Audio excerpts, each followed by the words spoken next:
प्रकार के जरूरी कदम निश्चय ही उठाने चाहिए।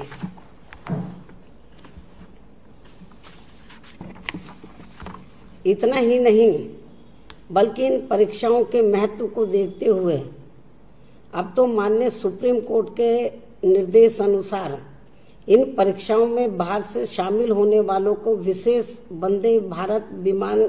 सेवा के माध्यम से लाया जाए ताकि वे यहाँ अपनी परीक्षा दे सके। इसलिए सरकारी स्तर पर हर प्रकार का एहतियात व सावधानी बरतना बहुत जरूरी है। इसी प्रकार कोरोना प्रकोप से जहां देश का आम जनजीवन व अर्थव्यवस्था आदि बुरी तरह से प्रभावित होकर चरमरा गई है, वहीं हर स्तर की शिक्षा व्यवस्था भी लगभग धराशायी सी हो गई है। इस कारण जहां ज्यादातर सरकारी स्कूल बंद पड़े हैं, देश में ज्यादातर सरकारी स्कूल बंद पड़े हैं, लेकिन उनमें से कुछ सरकारी स्कूल व लगभग सभी प्राइवेट स्कूल अभिभावकों से फीस लेने आदि के चक्कर में छोटे छोटे बच्चों को भी ऑनलाइन पढ़ा रहे हैं, जबकि देश के करोड़ों छात्रों के पास कंप्यूटर, लैपटॉप व स्मार्टफोन आदि की सुविधा नहीं है तथा इंटरनेट की सुविधा भी देश में काफी असंतोषजनक है, जिससे छात्रों व उनके परिवारों की परेशानी को समझा जा सकता है। इसलिए केंद्र व राज्य सरकारों को इस संबंध में नियोजित तौर पर स्कीम लागू करे तो ये आगे के लिए बेहतर होगा। इसके साथ ही खासकर उत्तर प्रदेश में कोरोना महामारी काल में भी यहाँ अपराध थमने का नाम नहीं ले रहा है और अब तो लोकतंत्र का चौथा स्तंभ माने जाने वाले मीडिया जगत के लोग भी आए दिन, खास तौर से मैं उत्तर प्रदेश की बात कर रही हूँ, इसके साथ ही खासकर उत्तर प्रदेश में कोरोना महामारी काल में भी यहाँ अपराध थमने के नाम नहीं ले रहा है और अब तो लोकतंत्र का चौथा स्तंभ माने जाने वाले मीडिया जगत के लोग भी आए दिन यहाँ हत्या व जुल्म जाति आदि के शिकार हो रहे हैं, जो प्रदेश की ये अति दुखद स्थिति है। आजमगढ़ मंडल में पत्रकार की हुई हत्या इसका ताजा उदाहरण है। वैसे भी यूपी में सरकार की बदहाली का हाल ये है कि बात बात पर रासुका, देशद्रोह व अन्य प्रकार की अति संगीन धाराओं के इस्तेमाल करने के बावजूद भी यहाँ हर प्रकार के अपराध यूपी में कम होने का नाम नहीं ले रहे हैं। अर्थात अपराध, हर प्रकार के अपराध बड़े पैमाने पर बढ़ रहे हैं। अर्थात यूपी में कानून का अनुचित जातिगत व द्वेषपूर्ण इस्तेमाल होने के कारण लोगों में ना तो कानून का डर बचा है और ना ही कानून का राज ही यहाँ रह गया है। आम जनता त्रस्त है व इसमें बुरी तरह से पिस रही है। इसलिए सरकार अपनी कार्यशैली में आवश्यक सुधार करे तो ये बेहतर होगा। इसके अलावा यहाँ मैं ये भी कहना चाहूँगी कि आज़ादी के बाद केंद्र व उत्तर प्रदेश तथा देश के अधिकांश राज्यों में भी काफी लंबे समय तक कांग्रेस पार्टी ही आसीन रही है, सत्ता में रही है। कांग्रेस पार्टी सत्ता में आसीन रही है, ये बात किसी से छिपी नहीं है, ये मालूम है। लेकिन इस पार्टी के लंबे अरसे के रहे शासनकाल में भी यहाँ दलितों, आदिवासियों, पिछड़े वर्गों, मुस्लिम व अन्य धार्मिक अल्पसंख्यकों तथा अपर कास्ट समाज में से गरीब लोगों की भी आर्थिक स्थिति में कोई खास बदलाव नहीं आया है। विशेषकर दलितों व आदिवासियों का सरकारी नौकरियों में आरक्षण का कोटा तक भी पूरा नहीं किया गया था जब कांग्रेस सेंटर और ज्यादातर राज्यों में सत्ता में थी। अन्य पिछड़े वर्गों को भी इस पार्टी के शासनकाल में आरक्षण देने की व्यवस्था नहीं की गई थी। इनकी कांग्रेस की सरकार में ही पहले कालेलकर की रिपोर्ट आई, फिर मंडल कमीशन की रिपोर्ट आई, लेकिन कांग्रेस पार्टी की सरकार ने तो अति पिछड़े वर्ग के लोगों को आरक्षण देने के लिए मंडल कमीशन की रिपोर्ट को लागू नहीं किया। इसलिए कांग्रेस पार्टी की ऐसी जातिवादी मानसिकता से दुखी होकर ही फिर परम पूज्य बाबा साहब डॉक्टर अम्बेडकर ने केंद्र में अपने कानून मंत्री पद से इस्तीफा तक भी दे दिया था। इसी कांग्रेसी सरकार में मुस्लिम समाज के लोग भी सरकारी नौकरियों में धीरे धीरे काफी कम हो गए थे। साथ ही हिंदू मुस्लिम दंगों में भी खासकर कमजोर वर्गों के लोगों को ही अधिकांश आगे करके इनको काफी जानी माली नुकसान भी पहुंचाया गया है। इसके साथ ही इन सभी वर्गों की विकास व उत्थान के लिए बनी योजनाएं भी ज्यादातर सरकारी फाइलों में ही सिमट कर रह गई थी। किसान, मजदूर, व्यापारी व अन्य मेहनत कश लोग भी काफी ज्यादा दुखी थे। इतना ही नहीं बल्कि कांग्रेस पार्टी के शासनकाल में बड़ी संख्या में गरीब, मजदूर व बेरोजगार लोग दुखी होकर अपनी रोटी रोजी के लिए अपने राज्यों से पलायन करके देश के बड़े बड़े महानगरों में जाकर बस गए, जिनकी अब केंद्र में वर्तमान भाजपा सरकार व राज्यों में भी भाजपा सहित अन्य विभिन्न दलों की सरकारों के चलते हुए कोरोना महामारी की वजह से काफी दुर्दशा देखने को मिली है। इसके अलावा पूरे देश में विशेषकर दलितों, आदिवासियों व अन्य पिछड़े वर्गों के लोगों के ऊपर हर स्तर पर हुई जुर्म जाति भी कांग्रेसी सरकार में काफी ज्यादा चरम सीमा पर थी। इस मामले में कांग्रेस पार्टी की सरकार में इन्हें न्याय मिलना था, जो वीकर सेक्शन के लोग थे, इन्हें न्याय मिलना तो बहुत दूर की बात रही, बल्कि इनकी ज्यादातर एफआईआर तक भी थानों में दर्ज नहीं की जाती थी जब कांग्रेस पावर में थी। ऐसे हालातों में ही फिर इनके हितों में मान्यवर श्री कांशीराम जी को 14 अप्रैल सन 1984 को बीएसपी का गठन करना पड़ा है। इसके साथ साथ यहाँ मैं ये भी कहना चाहूंगी कि आगे चलकर कांग्रेस पार्टी की तरह ही कुछ राज्यों में क्षेत्रीय पार्टियों के सत्ता में आने के बाद भी खासकर कमजोर वर्गों का ना तो कोई खास विकास व उत्थान आदि हुआ और ना ही इनके ऊपर जुर्म जाति आदि होनी भी बंद हुई है, और इनका लगातार अभी भी हर स्तर पर काफी पतन हो रहा है, शोषण हो रहा है। विशेषकर उत्तर प्रदेश में समाजवादी पार्टी की सरकार में तो दलित व अन्य पिछड़े वर्गों के लोग जो इनकी पार्टी व सरकार के विरोधी होते थे, समाजवादी पार्टी की सरकार के जो विरोधी होते थे, तो वे स्थानीय निकायों में अपना पर्चा तक भी आसानी से दाखिल नहीं कर पाते थे। इसके साथ ही उस दौरान यानी कि सपा शासनकाल में उत्तर प्रदेश में हर मामले में व हर स्तर पर कानून व्यवस्था के नाम पर गुंडा राज चल रहा था, जिसके कारण फिर हमारी पार्टी को सपा सरकार से अलग होना पड़ा था। और ऐसा किए जाने पर फिर मुझे खुद भी इनके गुंडों, बदमाशों व माफियाओं आदि का शिकार होना पड़ा था। और इस मामले में 2 जून सन 1995 की घटना किसी से छिपी नहीं है, जिससे उस समय प्रदेश की जनता को मुक्ति दिलाने के लिए फिर हमें सरकार बनाने के लिए मजबूरी में बीजेपी व अन्य पार्टियों का भी साथ लेना पड़ा था। लेकिन अब केंद्र व अधिकांश राज्यों में बीजेपी के नेतृत्व में बनी सरकार में भी कांग्रेस पार्टी के ही पद चिन्हों पर काफी कुछ बीजेपी की बनी सरकार भी कांग्रेस पार्टी के ही पद चिन्हों पर काफी कुछ चलती हुई हमें नजर आ रही है, जिसके कारण फिर हमारी पार्टी को खासकर यूपी की जनता के हित में 2 जून 1995 की घटना को भी दिल के ऊपर पत्थर रखकर वे इसको किनारे करते हुए फिर से 1993 की तरह यहाँ सपा के साथ मिलकर इस बार लोकसभा का आम चुनाव लड़ना पड़ा है। लेकिन इससे यूपी की जनता ने सपा के शासनकाल की नीतियों व इनके कार्यकर्ताओं की कार्यशैली पर अपनी नाराजगी जताते हुए इस गठबंधन को दिल से स्वीकार नहीं किया। जिसके कारण फिर हमें चुनाव के बाद यूपी की जनता के हित में जल्दी ही इस पार्टी से अलग होना भी पड़ा है। ये भी आप लोगों को मालूम है। और अब वर्तमान में यूपी में जो बीजेपी का शासन चल रहा है, तो उससे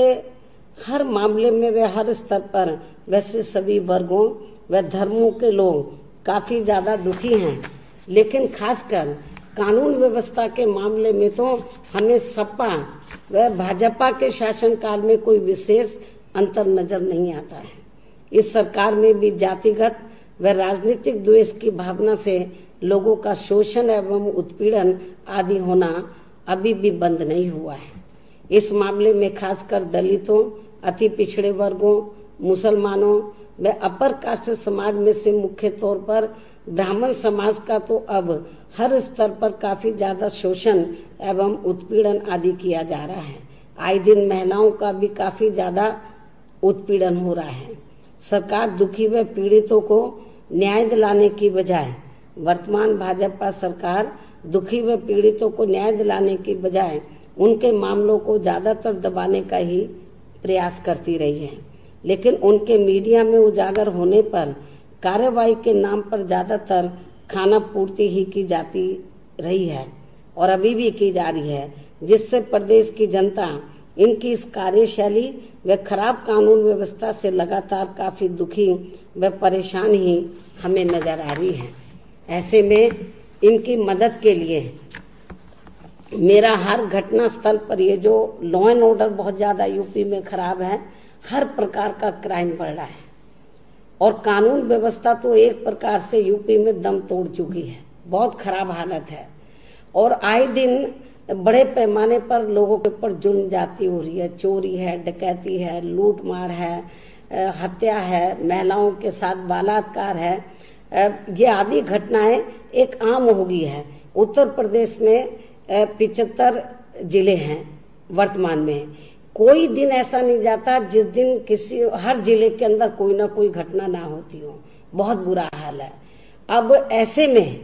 उत्तर प्रदेश में, क्योंकि मैं 4 बार उत्तर प्रदेश की मुख्यमंत्री रही हूं, तो उत्तर प्रदेश की जनता को अभी मेरी हुकूमत याद आ रही है, खासकर लॉ एंड ऑर्डर के मामले में। तो लेकिन जो वर्तमान में भाजपा सरकार में जो कानून व्यवस्था बुरी तरीके से दम तोड़ चुकी है, हर प्रकार का अन्याय अत्याचार चरम सीमा पर बढ़ा हुआ है, तो ऐसे में यूपी की जनता ये चाहती है कि भी बहन जी हर स्थल जहां पर भी ये घटना घटती है तो हर जगह वो आए। ऐसे में ऐसे वर्तमान हालातों में उनकी मदद के लिए, जनता की मदद के लिए मेरा हर घटना स्थल पर जाना तो बहुत मुश्किल है, क्योंकि मुझे अकेले उत्तर प्रदेश में ही नहीं बल्कि पूरे देश में भी पार्टी संगठन का कार्य देखने के साथ ही सभी राज्यों में भी मुझे खासकर कमजोर वर्गों के ऊपर आए दिन हो रही जुर्म जाति के मामलों में भी काफी पैनी नजर रखनी पड़ती है। ऐसी स्थिति में अब हमारी पार्टी ने खासकर उत्तर प्रदेश में भाजपा के वर्तमान में चल रहे जंगल राज से दुखी व पीड़ित जनता के हितों में आवाज उठाने व उन्हें न्याय दिलाने के लिए तथा इस मामले में सरकार पर कुछ हद तक अंकुश लगाने के लिए भी यहाँ उत्तर प्रदेश के बीएसपी के कुछ वरिष्ठ लोगों को प्रत्येक समाज के हिसाब से आज उनको न्याय दिलाने के लिए आज उनको अधिकृत किया जा रहा है। जो पूरे उत्तर प्रदेश में अलग अलग समाज के हिसाब से अधिकृत किया जा रहा है, जो वरिष्ठ लोग हैं पार्टी के, जो पूरे उत्तर प्रदेश में जिस समाज के लिए हम उनको अधिकृत करेंगे, जो पूरे उत्तर प्रदेश में संबंधित समाज के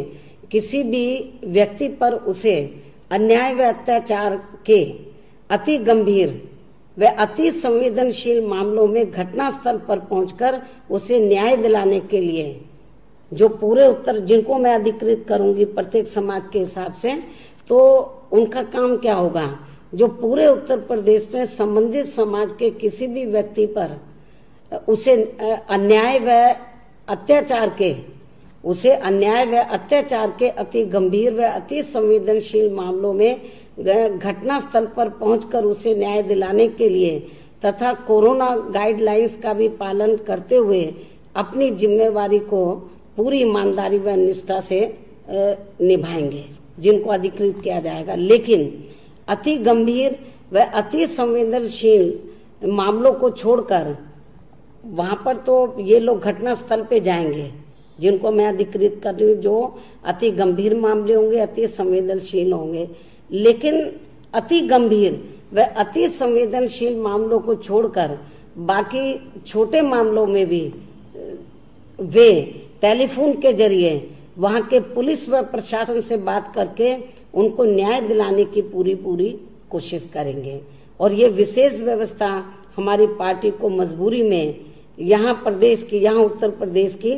कानून व्यवस्था व अपराध नियंत्रण की स्थिति अति खराब व दयनीय होने की वजह से व इससे दुखी व पीड़ित लोगों को न्याय दिलाने के खास मकसद से ये करनी पड़ रही है। और लेकिन इसके लिए ये भी मैं बताना चाह रही, जिनको हम प्रत्येक समाज के हिसाब से बीएसपी के जिन वरिष्ठ लोगों को अधिकृत किया जाएगा, लेकिन इसके लिए हमारी पार्टी के अधिकृत किए गए लोग घटना स्थल पर कोई धरना प्रदर्शन आदि नहीं करेंगे। ये मेरे सख्त निर्देश हैं। कर्फ्यू के दौरान वे घटना स्थल पर कतई भी नहीं जाएंगे। कर्फ्यू हटने के बाद पीड़ित परिवार से मिलकर वे उनसे सही तथ्यों की जानकारी हासिल करके वहां के संबंधित अधिकारियों से मिलेंगे तथा इसकी मीडिया को भी सही जानकारी देंगे। न्याय नहीं मिलने पर फिर ये मामले विधानसभा सत्र के दौरान दोनों सदनों में भी उठाए जाएंगे। और पार्टी बीएसपी में इसके लिए प्रत्येक समाज के हिसाब से जो जिम्मेवारी सौंपी गई है वह इस प्रकार से है। दलित वर्ग के लिए, SC ST के लिए, दलित व आदिवासी वर्ग के लिए श्री गयाचरण दिनकर, जो बांदा के रहने वाले हैं, श्री गयाचरण दिनकर पूर्व BSP MLA को, पिछड़े वर्गों के लिए श्री लालजी वर्मा वर्तमान में BSP MLA व विधानसभा में BSP के नेता को, मुस्लिम समाज के लिए लखनऊ मंडल व पश्चिमी यूपी के 4 मंडलों में श्री शमसुद्दीन राइन को, प्रदेश के बाकी 13 मंडलों में श्री मुनकाद अली को, जो वर्तमान में यूपी के BSP के प्रदेश अध्यक्ष भी हैं, इनको, तथा ब्राह्मण समाज व अन्य तथा खासकर ब्राह्मण समाज व अन्य अपर कास्ट समाज के लिए श्री सतीश चंद्र मिश्रा जी को, जो वर्तमान में BSP के राज्यसभा सांसद व राष्ट्रीय महासचिव भी हैं, इनको इस कार्य के लिए अधिकृत किया गया है। इसके साथ ही जब ये लोग अलग अलग से किसी भी अति गंभीर व अति संवेदनशील मामले में घटना स्थल पर जाएंगे, जिनको जिस समाज के लिए अधिकृत किया गया है,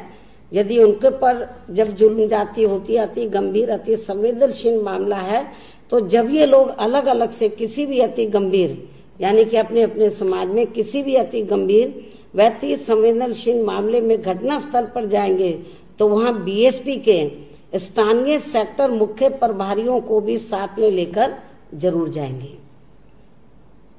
ये भी मैं, जिनको अधिकृत किया, ये भी मैं उनको बताना चाहती हूँ। और जिस जिले में घटना हुई है तो वहां BSP के जिला अध्यक्ष को भी साथ में लेंगे। अंत में अब मैं यही कहना चाहूंगी कि इन सब प्रयासों के बावजूद भी ये जो हमने थोड़ी व्यवस्था की है लोगों को न्याय दिलाने के लिए, जहाँ जहाँ पूरे प्रदेश में जो जुर्म जाती हो रही है, हमारी पार्टी ने, क्योंकि हर जगह तो मैं नहीं जा सकती, लेकिन जहाँ जहाँ भी ये अति संवेदनशील और अति गंभीर मामले होंगे तो मैंने बहुजन सर्व समाज में से तो प्रत्येक समाज के हिसाब से मैंने कुछ जिन लोगों को, पार्टी के वरिष्ठ लोगों को अधिकृत किया है, तो वो लोग जाएंगे, पीड़ित परिवार से मिलेंगे और उनको न्याय दिलाने का, वहाँ के जो पुलिस प्रशासन है उनसे भी बातचीत करके उनको न्याय दिलाने का पूरा प्रयास करेंगे। और इतना ही नहीं, वहाँ पर मीडिया को भी सही तथ्यों की जानकारी देंगे। मुझे लगता है इससे काफी कुछ हमारे लोगों को, पूरे प्रदेश में सब समाज के लोगों को जो आए दिन जुल्म जाती इनके ऊपर हो रही है, इनको न्याय मिलेगा। अंत में अब मैं यही कहना चाहूंगी कि इन सब, अब ये हम प्रयास कर रहे हैं, ये भी हम लोग, मैं मीडिया में भी बोलती रहती हूँ, ट्वीट भी करती रहती हूँ, तो हर तरीके से हम लोग आवाज उठा रहे हैं कि लोग जुर्म जाति से कैसे भी करके निजात पा जाए, लेकिन हो नहीं रहा। अंत में अब मैं यही कहना चाहूंगी कि इन सब प्रयासों के बावजूद भी, खासकर जुर्म जाति एवं अन्याय व अत्याचार के मामले में, यदि वर्तमान उत्तर प्रदेश की भाजपा सरकार में सर्व समाज में से किसी भी समाज के पीड़ित व्यक्ति को न्याय नहीं मिलता है, तो फिर उन्हें आगे चलकर बीएसपी की सरकार में जरूर न्याय दिया जाएगा। इस आश्वासन के साथ ही अब मैं अपनी बात यहीं समाप्त करती हूँ। धन्यवाद। बहुजन विचारधारा को घर घर तक पहुंचाने के लिए हमारे YouTube चैनल को सब्सक्राइब करें, लाइक करें, कमेंट करें, शेयर करें और बेल आइकन की घंटी दबाना ना भूलें।